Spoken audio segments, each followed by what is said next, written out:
Baik, assalamualaikum warahmatullahi wabarakatuh. Selamat pagi para mahasiswa dan mahasiswi semua. Kita akan masuk dalam pembelajaran selanjutnya di dalam hidrolika. Di sini kita akan membahas sistem perpipaan atau saluran tertutup. Ini merupakan kelanjutan dari materi sebelumnya yang berkaitan dengan saluran tertutup juga. Di sini kita akan berfokus kepada sistem saluran series ya. Nanti kita akan lanjutkan dengan sistem saluran paralel. Nanti kita juga di sini akan sedikit mereview sedikit saluran paralel. Baik, untuk itu pertama kita lihat di dalam mendesain ya sistem perpipaan yang sederhana ada beberapa aspek yang perlu kita perhitungkan. Yang pertama, kita harus memikirkan hitungan hidrolikanya ya. Hitungan hidrolika dari sistem yang akan kita buat. Di sini dalam hitungan hidrolika sini kita perlu membahas tentang materialnya apa ya, bagaimana tekanannya, terus sistem sambungannya bagaimana gitu ya. Juga kita juga menentukan bagaimana cara provision valve-nya, band-nya, fitting-nya ya, truss block-nya ya, sambungan, sistem pemotongannya dan sebagainya. Juga kita memikirkan lokasinya di mana ya. Kita menempatkan lubang-lubang udara dan juga keran-keran yang saluran pembuangan ya, untuk melepas tekanan. Nah, sesudah kita melakukan hitungan hidrolika ini, kita perlu juga mendetailkan desain yang kita buat ya. Ini contoh ya saluran sederhana dari sistem perpipaan. Ada tangki ya, tangki 1 ya, airnya dialirkan ke tangki 2 secara gravitasi ya. Di sini pipa dialirkan ya. Di sini ada air valve ya. Ini adalah air valve ya. Nah, ini adalah garis energinya ya, garis energi. Kita bisa di sini, ini garis tekanan ya. Dan juga ada kran ya, atur. Nah, sini juga ada titik air valve juga ya untuk melepas tekanan. Oke. Di dalam perencanaan saluran tertutup atau saluran perpipaan sini kita ada memiliki yang dinamakan energi line dan hydraulic gradient ya. Ada garis energi dan gradien hidrolik. Di sini juga merupakan kita sering menggunakan pengaplikasian hukum Bernoulli ya. Namun di sini hukum Bernoullinya lebih kompleks ya. Kita sudah memperhitungkan adanya kehilangan energi. Yang pertama kehilangan energi akibat gesekan, yang kedua kehilangan energi akibat tikungan ya, sambungan dan lain sebagainya. Jadi kedua kehilangan energi ini dalam perencanaan saluran tertutup harus diperhitungkan. Jika tekanan P1 dan P2 sama ya, kita anggap kita ingin membuktikan kebenaran di sini ya. Jika P1 dan P2 kita anggap sama dan juga V1 V2 kita juga anggap sama ya, maka kita juga akan membuktikan bahwa ada kesebandingan antara perbedaan elevasi ya, antara dua titik yang kita hubungkan dengan pipa terhadap perbedaan elevasi tersebut akan nilainya sama dengan faktor gesekan dan juga kehilangan energi akibat tikungan tadi. Ada dua garis dalam sistem hidrolika. Yang pertama di sini kita ketahui ada height of the energy line ya, ketinggian energi, dan juga height of hydraulic gradient, ketinggian gradien hidrolik. Dengan rumusan ya, di sini kita bisa melihat kalau dalam energi line di sini kita ada pengaruh tekanan, ada pengaruh kecepatan ya. Tentu juga ada pengaruh elevasi terhadap datum ya, atau elevasi di permukaan buminya. Nah, sedangkan hydraulic gradient di sini dipengaruhi oleh tekanan ya. Tekanan ya. Jadi hydraulic gradient dipengaruhi oleh tekanan dan juga elevasi saja. Jadi di sini kita mengetahui ada pengaruh dari V ya, velocity ya. Velocity di dalam energi. Oke, selanjutnya kita lihat. Selanjutnya setelah kita melakukan perhitungan, tentu kita akan mempertimbangkan material-material apa yang kita bisa gunakan di dalam perencanaan saluran tertutup. Ya, di sini ada tabel ya, pipe material and joint for water supply parts ya. adalah materi-materi pipa dan bagaimana titik-titik join yang kita gunakan di dalam perencanaannya. Misalkan di sini cast iron ya, hot water mains, ini protective liningnya bitumen ya biasanya ya, dengan joint typesnya itu spigot and socket with run lead, sealer and flange ya. Selanjutnya ductile iron ya, ini bisa protective liningnya adalah bitumen atau spun concrete ya, beton ya, beton bertulang ya kita gunakan bisa ya. Steel, besi biasa, itu bisa epoxy, resin ya jenisnya. UPVC ini tidak ada ya. Asbestos semen itu menggunakan bitumen biasanya ya. High density polyethylene ya, ini tidak ada. Nah, ini kita bisa lihat ini tabel-tabel ini kalau ductile iron, spigot socket with rubber ring sealer ya, welded large pipes ya, screw small pipes ya, spigot socket with rubber ring sealer, sleeve with chemical sealer, flange ya, sleeve with rubber ring sealer ya. Selanjutnya sini tidak adanya pipes can be heat fuse ya. Ya, jadi sini tabel ini menunjukkan kalau kita merencanakannya dengan menggunakan materialnya, contohnya di sini ya, materialnya cast iron. Oke, sorry, kita next. Cast iron biasanya kita dengan protective liningnya, garis-garis pelindungnya ada menggunakan bitumen ya, bitumen. Kalau kita menggunakan ductile iron bisa menggunakan bitumen, bisa spun concrete ya, beton. Selanjutnya menggunakan steel, menggunakan bahannya kita gunakan pipanya menggunakan besi, kita bisa menggunakan pelindungnya epoxy resin ya. Kalau UPVC nggak usah pakai pelindung lagi. Kalau high density polyethylene itu tidak usah pakai pelindung lagi. Kalau asbestos semen kita bisa menggunakan bitumen sebagai pelindungnya agar pipanya tidak pecah. Nah, ini tipe-tipe dari pipes joints ya. Tadi sudah dijelaskan ya bagaimana spigot and socket itu bagaimana. Nah, ini gambarnya seperti ini. Jadi spigot and socket itu pada gambar A ya. Jadi di mana pipa yang input ya, pipa yang masuk itu dikecilkan ya, kecil, sedangkan pipa yang keluar itu sambungannya langsung kita sambung. Ini biasanya kita sering menggunakan tipe spigot dan socket ya, misalnya kalau dalam apa namanya sambungan-sambungan di rumah kita. Nah, sedangkan tipe flange ya, flange ini menggunakan baut ya, dimana di sini kita eratkan dengan baut, dengan mur ya. Ini biasanya dengan sistem perpipaan dengan tekanan tinggi ya, dengan tekanan tinggi. Ini biasanya digunakan di pipa gas ya, Pertamina misalkan gitu ya, bisa gunakan tipe-tipe sambungan flange ini. Nah, ini dia biasanya tekanan tinggi, jadi dikelilingi dengan baut-baut ya yang dieratkan dengan sangat erat. Tipe sleeve ini juga sering kita gunakan di rumah kita ya, untuk sambungan-sambungan perpipaan PDAM, sambungan-sambungan perpipaan di domestik dan juga di perhotelan sering menggunakan tipe sleeve dan spigot ini ya. Sedangkan flange ini untuk tekanan tinggi ya, ini biasanya digunakan untuk tekanan tinggi. Nah, biasanya di apa namanya sesuai kebutuhan lah ya, sesuai kebutuhan. Selanjutnya ada namanya di sini truss block ya. Truss block ini adalah blok dorong yang harus disediakan di semua alat kelengkapan di mana terjadi perubahan kecepatan ya. Perubahan kecepatan. Jadi ini dibutuhkan untuk menambah gaya ya, gaya tekanan fluida. Ini bekerja dengan menggunakan hukum momentum ya. Blok dorong ini biasanya dirancang ya, dirancang untuk menahan tekanan statis ya atau tekanan uji pipa mana yang lebih besar. Jadi kita bisa menggunakan blok dorong ini ya.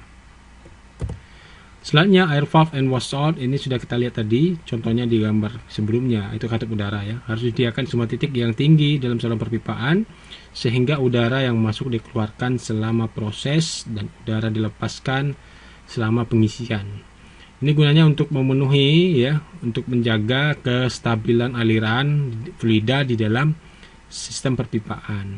Dengan catatan katupan udara ini tidak boleh ditempatkan ya di daerah tekanan subatmosfer atau di bawah tekanan atmosfer, karena udara malah akan masuk sehingga sistem aliran akan tidak lancar. Nah, di sini sistem pengairan series, paralel ya, dan juga sistem gabungan. Nah, ini kita bisa lihat ya. Nah, kalau series ini seperti ini, sambungannya paralel seperti ini, sistem branch ya, pipe system. Oke. Nah, untuk sistem seri ya, aliran pipa seri biasanya disambung secara kontinu ya, dimana di sini kita berlaku kalau secara seri itu H-nya energinya ya, energinya adalah energi gesekan 1 ditambah energi gesekan 2. Sedangkan berdasarkan hukum kontinuitas ya, kalau sambungan seri, debit pada pipa pertama sama dengan debit pada pipa kedua ya. Nah, dalam menentukan benar atau tidak hitungan atau di perencanaan saluran seri kita, biasanya kita menghitung pertama kali menghitung HF-nya dulu, baru menghitung Q1 Q2. Selanjutnya kita melihat apakah Q1 Q2-nya sama. Jika sama, maka hitungan kita benar. Tapi jika beda, maka hitungan kita salah dan kita bisa ulangi lagi kembali ke poin 1. Nah, ini contoh ya dalam hitungan seri. Nah, energi yang ada di dalam hitungan seri ini kita bisa lihat di sini ada kondisi A ya, poin A di sini, letak di sini. Di poin B air dialirkan secara seri. Nah, kehilangan energi yang ada kita bisa menggunakan pada titik A. Titik A ini adalah elevasi A, tekanan air di A, itu ada di sini, terletak di sini ya, PA. Nah, terus ada kecepatan air di sini ya, UA. Nah, sedangkan pada B, sebelum dia mencapai B, ini elevasi di B ya, tekanan di B. Nah, dia pertama kali dia akan mengalami kehilangan energi akibat di sini. Ini sudah kehilangan energi yang pertama. Nah, ini rumusnya adalah ini. Kehilangan energi pertama terjadi ketika air keluar tandon, itu sudah hilang energinya dengan sebesar KL dikali U1 kuadrat per 2G. Setelah dia keluar ke sini ya, dia akan bergesekan, mengalami digesek di dinding pipa pertama, mengalami kehilangan energi lagi dengan sebesar F1 ini ya. Nah, ini kehilangan energi yang sini ya sebesar F1 L1 U1 kuadrat per D1 kali 2G. Selanjutnya pada sambungan ini, dia sambungannya membesar, dia akan mengalami kehilangan energi lagi sebesar ini. Nah, ini kehilangan energi lagi ya, terjadi sebesar U1 kurang U2 dikuadratkan per 2G. Selanjutnya dia akan bergesekan lagi dengan pipa 2 di sini. Nah, ini akan mengalami kehilangan energi lagi dengan gesekan pipa 2 sebesar F2 L2 U2 kuadrat per D2 per 2G. Nah, selanjutnya ketika dia masuk ke tandon B, dia akan mengalami kehilangan energi lagi ya. Pipa masuk ke tandon itu kehilangan energinya sebesar U2 kuadrat per 2G. Nah, ini adalah kondisi energi di ZB. Jadi seperti itu, kehilangan energinya ada berapa? Ada 1 ya. 1, 2, 3, 4, 5. Ada kehilangan 5 kehilangan energi ketika pipa ini terdiri dari 2 pipa. Kalau pipanya lebih dari 2 tentu lebih banyak lagi. Nah, untuk saluran paralel, tipe sambungan paralel pipa dibuat bercabang sehingga aliran pipa akan terbagi di sini dengan ketentuan ya. H-nya adalah F1 sama dengan F2 ya. Di sini Q-nya adalah Q1 tambah Q2, bukan sama ya. Q-nya Q total sama dengan Q1 tambah Q2. Jadi kalau cabangnya 2 maka dijumlahkan debitnya itu sama dengan debit total. Jika pipanya 3 maka dijumlahkan 3. Ini sama dengan debit totalnya. Oke, kita lihat selanjutnya contoh. Nah, sini dalam contoh ini kita bisa lihat terdapat 3 pipa berdiameter 300 mm ya. 300 mm, 200 mm, 300 mm, 200 mm, dan 400 mm, serta pipanya panjangnya 450 meter, 255 meter, dan 315 meter. Dihubungkan secara seri ya. Kita lihat ini catatannya secara seri. Perbedaan level muka air di dua tangki adalah 18. Ini adalah nilai H-nya ya. Perbedaannya adalah H-nya energinya. Tentukan debit jika koefisien gesekan diketahui 0,0075, 0,0078, 0,0072. Dengan ketentuan dua kondisi, pertama kita menghitung dengan energi minor, yang kedua energi minor kita abaikan. Baik, kita coba menyelesaikan. Pertama diketahui dari soal ini, pipa pertama panjangnya ya adalah 450 meter, diameter pipa pertama adalah ya 300 mm ya, 300 mm. Nah, di sini kita ubah, bisa mengkonversi ke dalam meter, jadi dibagi 1000 ya, dibagi 1000 maka 0,3 meter. Dan faktor gesekannya 0,0075. Panjang pipa kedua 255 meter, diameter pipa kedua adalah 200 mm. Kita pindahkan ke sini menjadi dibagi 1000, maka 0,2 meter. F2 nya 0,0078. Pipa ketiga 315 meter, diameter pipa ketiga 400 mm, dikonversi ke meter maka dibagi 1000, 0,4 meter. F3 0,0072. Perbedaan level muka air adalah 18 meter. Oke. Nah, sekarang kita lihat dengan meninjauan yang pertama, disuruh kita menghitung dengan tinjauan kehilangan energi, kita hitungkan ya. Dengan menggunakan persamaan kontinuitas, kita ketahui bahwa A1 V1 sama dengan A2 V2 sama dengan A3 V3. Maka dari hubungan ini, dari hubungan A1 V1, kita bisa menentukan hubungan antara V1 dan V2 ya. Dimana sini V2 sama dengan A1 V1 per A2 ya. Nah, kita masukkan A1 karena dia bentuknya lingkaran, maka P per 4 D1 kuadrat per P per 4 D2 kuadrat kali V1. Ini bisa kita hapus ya, sama. Dari sini kita ketahui bahwa mendapatkan D1 kuadrat per D2 kuadrat ya, dikali V1. Nah, kalau kita masukkan nilai diameter tadi D1 0,3 ya, D2 itu adalah 0,2 dikali V1. Hasilnya adalah 2,25 V1. Ini persamaan 1, bisa kita katakan seperti itu. Nah, selanjutnya V3, hubungannya kepada ini adalah sama, ini bisa kita coret ya. Jadi sini D1 kuadrat per D3 kuadrat dikali V1 ya. Nah, D1 0,3 kuadrat, D3 adalah 0,4 dikali V1, maka didapatlah 0,5625 V1 di persamaan 2. Oke, next ya. Nah, berdasarkan rumus energi ya, ini sudah kita catat tadi dari rumus kita ketahui tadi. Sekarang kita hitung ya, masukkan angka-angkanya. Di sini kita ketahui nilai semuanya sudah ada ya, 0,5 sini. Ini V1 tadi sudah dalam bentuk V1 ya. G adalah kita gunakan di sini, G-nya bisa tetap saja 2G, nggak apa-apa, bisa diubah, nanti kita hapus nanti.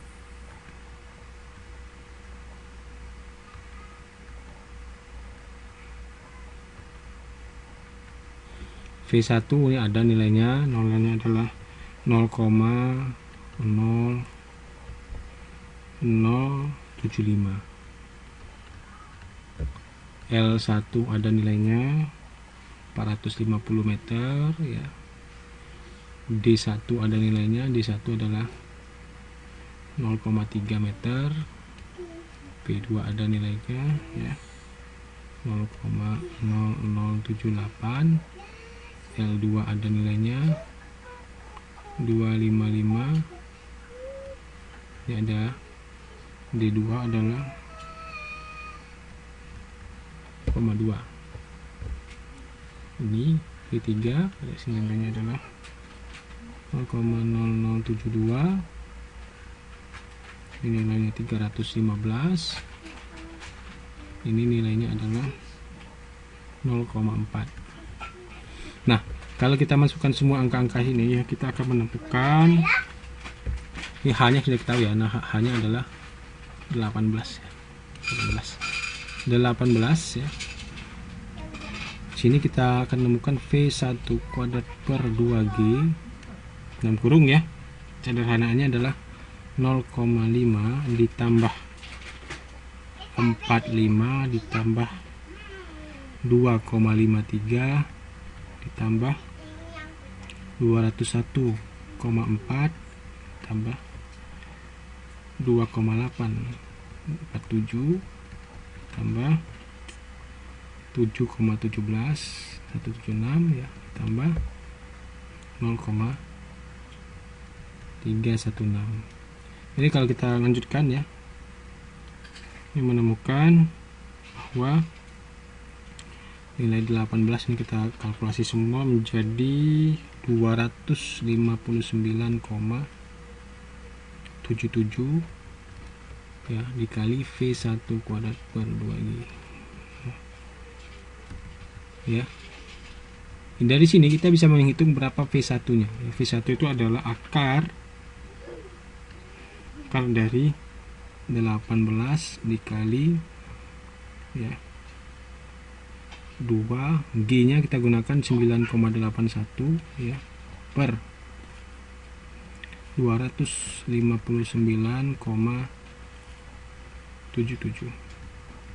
Dari sini dapat nilai kecepatannya adalah 1,166 meter per detik ya.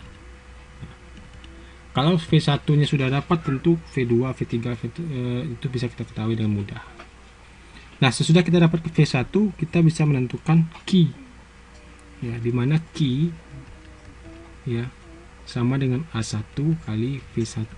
A1 tadi pi per 4 ya, D1 kuadrat ya, kali V1.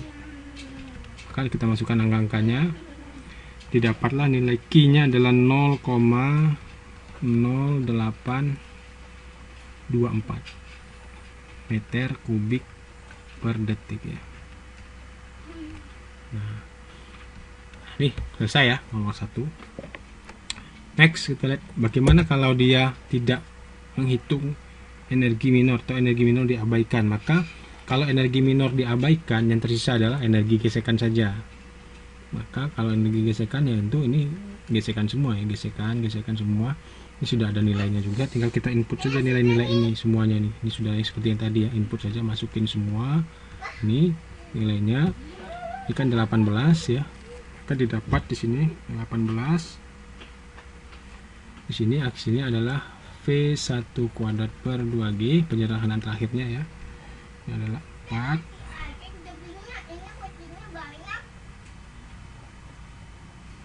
4 dikali 0,0075 dikali 450 ya, per 0,3 ditambah 4 dikali 0,0078 dikali 255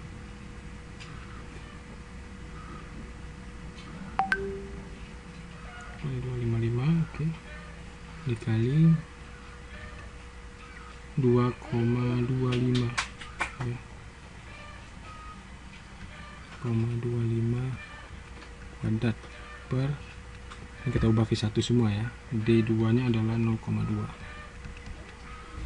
terus masih ada lagi tambah 4 dikali 0,0072 kali 315 dikali 0,5625 kuadrat per ya 0,4. Oke. Nah, hasilnya adalah kalau kita di sini kita akan menemukan nilai V1 ya, akar 18 dikali 2 kali 9,81 per 253,57.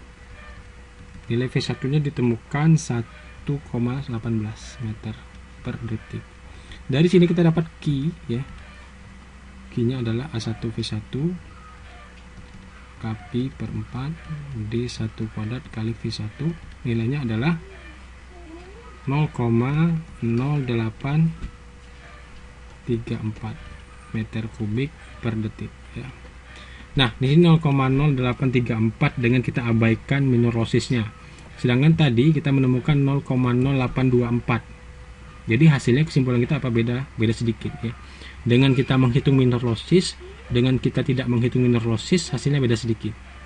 Artinya dalam perhitungan kita bisa menganggap ya, di dalam perhitungan perpipaan saluran tertutup kita bisa menganggap energi height ya, head